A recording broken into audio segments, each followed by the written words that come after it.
সব সময় আল্লাহর কাছে এই দোয়াটা যেন আমরা করি, আল্লাহ কিয়ামতের দিন তুমি আমার হিসাব নিও না, আল্লাহ তুমি আমার বিচার বসিও না, আল্লাহ তুমি দয়া করে আমারে মাফ করে দিও। আল্লাহ যার বিচার করবেন ও জাহান্নামে যাবে, আর যার বিচার করবেন না সে জান্নাতে যাবে। আল্লাহ যদি বিচার করে আর পাই টু পাই হিসাব নেয়, নামাজ পড়লি না কেন, রোজা রাখলি না কেন, মিথ্যা বললি কেন, খাদ্যে ভেজাল দিলি কেন, মাছে ফরমালিন দিলি কেন, যৌতুক খাইলি কেন, ঘুষ খাইলি কেন, উল্টাপাল্টা করলি কেন, জিনা করলি কেন, একটার পর একটা প্রশ্ন বানে যদি সেই ভয়ঙ্কর দিনে আল্লাহ আমাদেরকে জর্জরিত করে, আমাদের কোন উত্তর আছে? সেদিন আমাদের বাঁচার কোন উপায় আছে?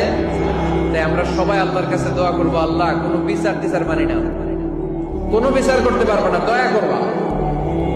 কথা কয় না? কি করবে? এবার আওয়াজ করে বলেন, বিচার চান না দয়া চান?